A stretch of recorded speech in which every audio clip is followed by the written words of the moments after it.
भारत की राजनीति में क्षेत्रीय दलों की भूमिका हमेशा से अहम रही है। जब राष्ट्रीय दल जनता की उम्मीदों पर खरे नहीं उतरते, तब क्षेत्रीय दल एक मजबूत विकल्प बनकर उभरते हैं। जैसे तमिलनाडु में डीएमके और एआईडीएमके, जिन्होंने भाषा और राज्य की पहचान के मुद्दों पर सरकारें बनाई और गिराई। पश्चिम बंगाल में टीएमसी, जिसने वामपंथी सरकार के 34 साल के शासन को खत्म कर दिया। उत्तर प्रदेश में समाजवादी पार्टी और बहुजन समाज पार्टी, जिन्होंने जातिगत समीकरण को ध्यान में रखते हुए सत्ता हासिल की। ओडिशा में बीजू जनता दल, जो लगातार राज्य की राजनीति पर हावी रहा। इतिहास ये भी गवाह है कि कई बार राष्ट्रीय राजनीति में भी क्षेत्रीय दलों ने किंग मेकर की भूमिका निभाई है।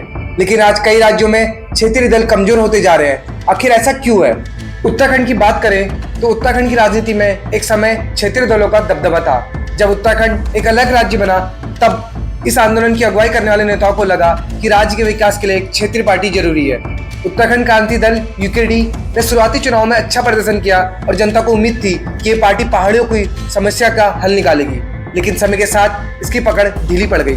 2002 में यूकेडी ने 4 सीटें जीती, लेकिन 2017 और 2022 में चुनाव में इनका खाता भी नहीं खुला।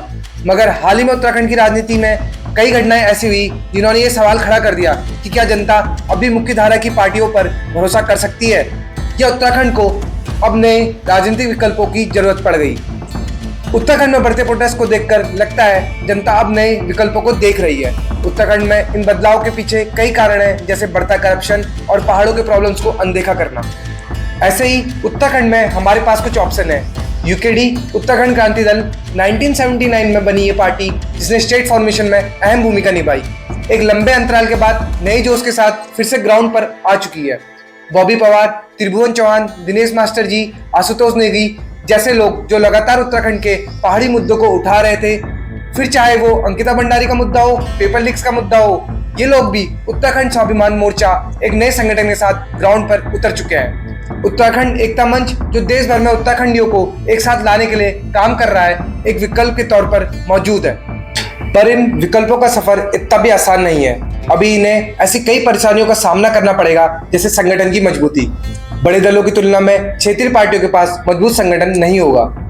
वित्तीय कमी, राष्ट्रीय दलों के पास अधिक संसाधन होते हैं, जबकि नई पार्टियां फंडिंग के लिए संघर्ष करती हैं। जनता का भरोसा जीतना, बीजेपी और कांग्रेस ने भले ही 25 सालों में ज्यादा काम न किया हो, मगर फिर भी एक नई पार्टी का लोगों पर भरोसा जीतना कठिन होता है और इनका मुख्य धारा मीडिया में कम कवरेज मिलना।